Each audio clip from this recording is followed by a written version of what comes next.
아까 미국에도 화이트하우스가 있는데 이거 바로 영어로 쓰면 블루하우스로 쓸 수도 있고 얼마나 좋습니까, 청와대.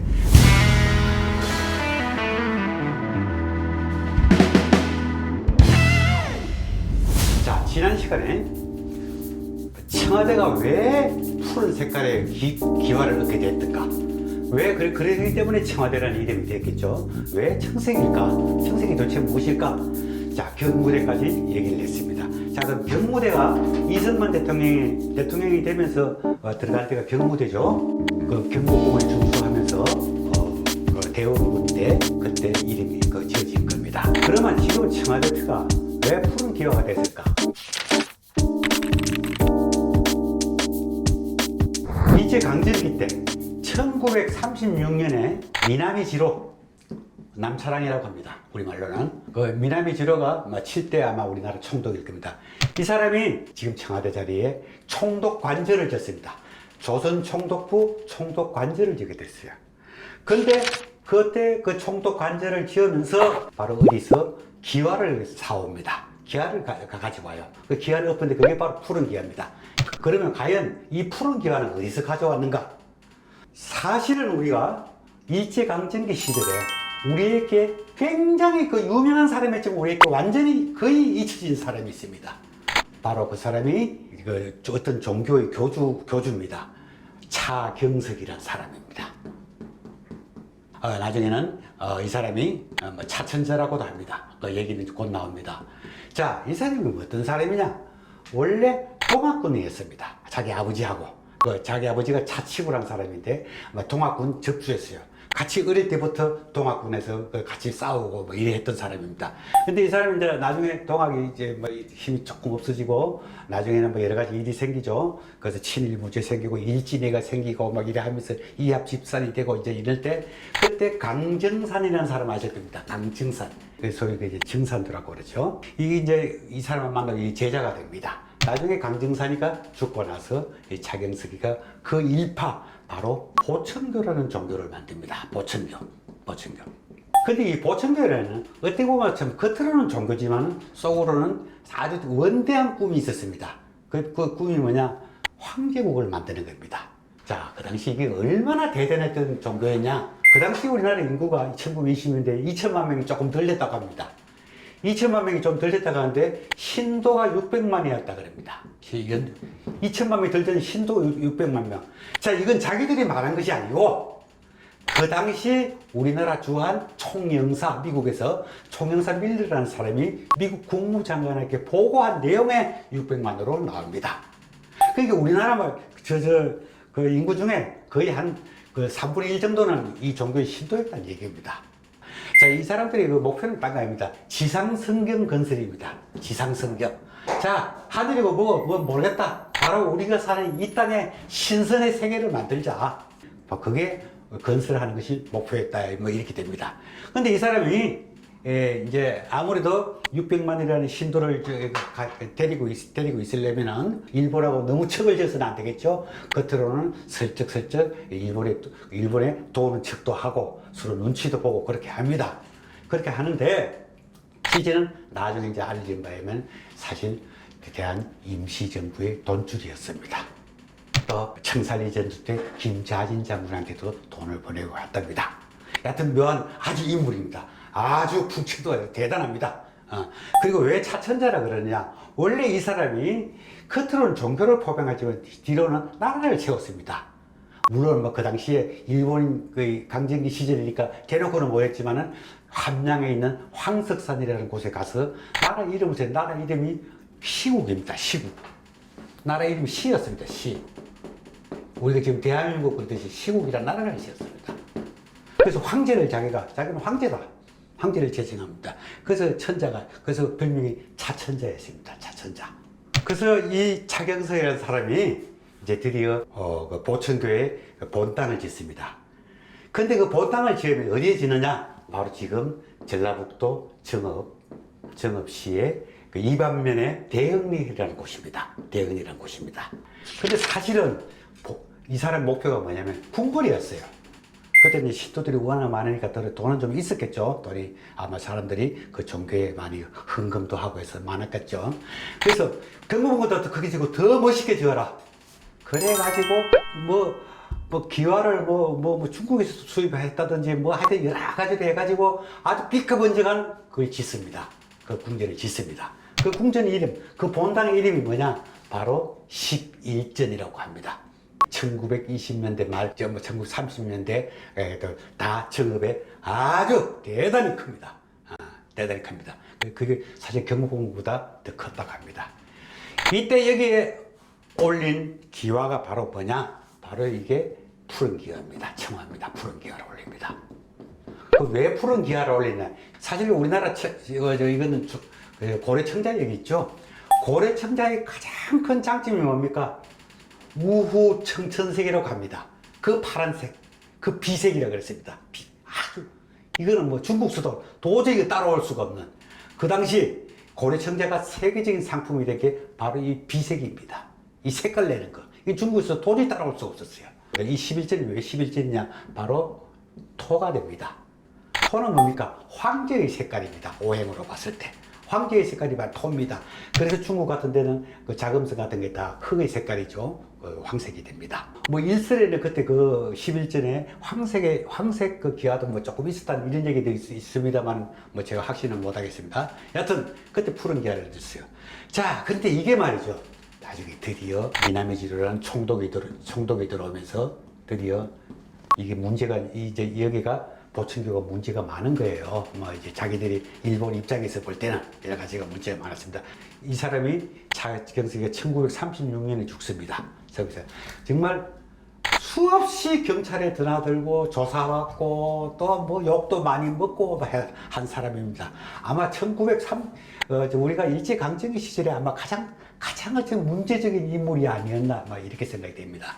여하튼 그래가지고 이 사람이 그때 죽고 나서 그야말로 그때 미나미지로 뭐냐면 유사종교 해산령이라는 것을 내립니다. 자, 신도, 그때 그 당시 일본에서 가져온 종교 신도, 그리고 불교, 기독교, 천주교, 이거 말고는 다 가짜 종교다. 그 유사 종교입니다. 그게 사이비 종교라는 얘기입니다.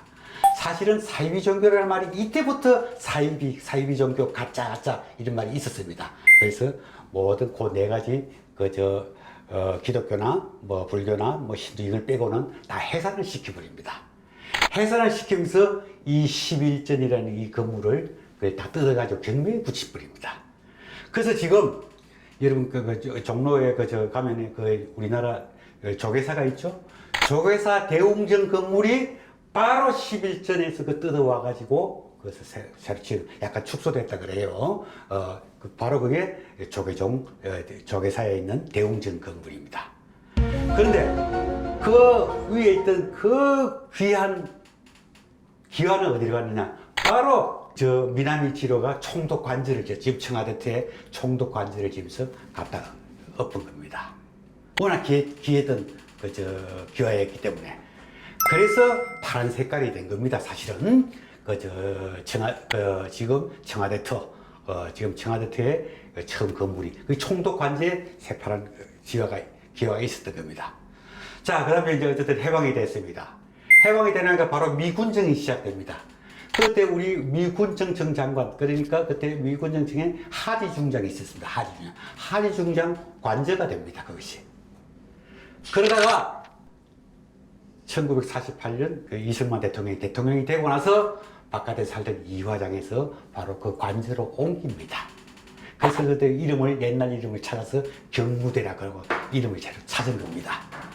대원군대 쓰던 그 경무대라는 이름을. 자, 그런데 여기서 차경석과 이승만 어떤 관계가 나옵니다. 자, 이승만과 김구 선생이 우리나라 그때 양대 산맥이었죠. 독립하고 하는 데 있어서. 그때 우리가 해방되면서 김구 선생이 들어오면서, 우리 남한에 들어오면서, 여러 가지 했던 말이, 내가 정읍에 많은 빚을 졌다. 내가 정말 정읍에 많은 빚을 졌다. 내가 차경석 씨한테 내가 빚을 많이 졌다. 그 얘기를 했고요. 두 번째로, 이승만 대통령이 처음에 단독 정부, 남한의 단독 정부를 수립한다 이런 말을 했을 때 어디 가서 했습니까? 딴 데 가서 할 텐데 굳이 정업을 찾아가고 정업에서 그 얘기를 합니다. 그게 정업 발언이라고 합니다. 1946년인가 그쯤. 그래서 여러 가지를 보면 그 당시 임시정부 이승만도 우리 임시정부 초대 대통령 잠깐이지만 초대 대통령을 했죠. 하여튼 이승만이나 김구한테 많은 도움이 있었다는 거죠. 많은 도움이 있었다는 걸 이제 그런 유추를 하기도 합니다. 자, 그래서 이제 그 경무대가 그래 오다가 드디어 이제 4.19 혁명이 터지고 드디어 제2공화국이 들어오죠. 제2공화국이 들어오면서 윤보선 씨가 윤보선 대통령이 살게 됩니다. 윤보선 대통령이 살면서 그때 이제 그 양반은 저기 경무대라는 이름이 그렇게 싫었던 거예요. 그 이승만 대통령 반대하고 들어온 거 아닙니까? 이렇게 이승만 대통령이 쓰던 그 경무대라는 이름이 뭔가 좀 기분 나쁜 거예요.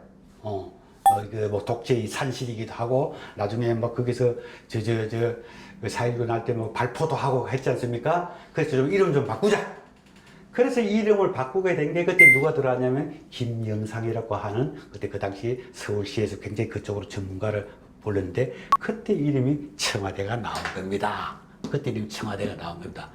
그대로 청와대입니다. 푸른 기와라는 뜻입니다. 푸른 기와. 그러면서 이 사람이 뭐라고 하냐면, 카카. 이거 얼마 전 미국에도 화이트하우스가 있는데 이거 바로 영어로 쓰면 블루하우스로 쓸 수도 있고 얼마나 좋습니까 청와대. 그래서 바로 그때가 1960년 12월입니다. 윤보선 대통령이 좋다. 그럼 이름을 청와대로 하자. 그때부터 이름 자체도 청와대가 되게 된 겁니다. 자, 그런데 그 뒤로 내려오다가 이제 박정희 대통령이 들어오죠. 박정희 대통령 때 밑에서 아침하게 좋아하는 사람 누군지는 모르겠는데 누구 그랬대요. 아까 이 이름을 청와대로 하지 말고 황화대로 합시다. 원래 황색이 천자의 색깔 아닙니까? 이런 얘기 됐는데 박정희 대통령이 시끄럽다고 하면서 치웠다고 합니다. 그런데 특히나 하나 우리가 좀 웃긴 일이 그 당시에 유경수 여사가 그렇게 그 청와대를 영문으로 포기를 할 때 블루하우스라고 얘기해요. 이 블루하우스라는 말을 그렇게 싫어했답니다. 그렇게 싫어했답니다. 제발 좀 블루하우스 좀 쓰지 말자. 그래서 청와대를 영어로 쓸 때 그 당시에 청와대라고 우리 한국식으로 이렇게 불렀다고 합니다. 자, 그러다가 청와대가 쭉 내려왔습니다. 1991년 노태우 대통령 때입니다. 그때 그 청와대가 이제 너무 좁은 거예요. 옛날 총독 관저로도 쓰고 경무로도 쓰고 너무 좁아서 옆에 새로 짓습니다. 바로 지금 이 모습입니다. 근데 그때도 그냥 당연히 예에 따라서 푸른 기와를 이게 된 겁니다. 그래서 바로 이렇게 바꿨는데, 그 다음 1993년에 김영삼 대통령이 들어오면서 바로 일제잔재 어떻게 하자 이래가지고 그 전에 있던 경무대, 소위 말하면 이전부터 있던 총독 관저 쭉 써오던 그걸 아주 철거시켜 버립니다. 그때 조선 총독부 건물 폭파하고 할 때처럼. 그래서 사실은 원래 경무대 총독 관저 하던 그 청와대를 없어지고 지금 우리가 보고 있는 이 푸른 기와로 되어 있는 이 지구 있는 것은 노태우 대통령 때 일부 크게 일부러 확장한 겁니다. 그게 바로 우리가 청와대 하게 되는 그 이유가 되게 되는 겁니다. 자, 그래서 터는 오늘 고려 숙종 때부터 임금님하고 여러 가지 관계가 있었지만은 청와대로 부르는 것은 사실은 지금 딱 62년째 되는 겁니다. 윤보선 대통령이 그때 이름을 지을 때. 근데 사실은 그 푸른 기와, 소위 말해서 지금 청와대의 푸른 기와는 1939년 미나미지로 일본 총독의 관제에서부터 시작되고 그걸 따라가다 보면은 바로 그게 뭐냐면 차명석이라는 사람, 11전이라는 그 건물, 보천교의 건물, 보천교 건물의 지붕에서 가져온 겁니다. 그게 시초가 되는 것이죠. 자, 지금 5월입니다. 봄날도 가고 역사도 흐르게 되는 겁니다. 한번 그쪽의 틀을 보면은 이런저런 그런 것도 한번 느끼시면서 한번 구경했으면 좋지 않나 이런 생각이 듭니다.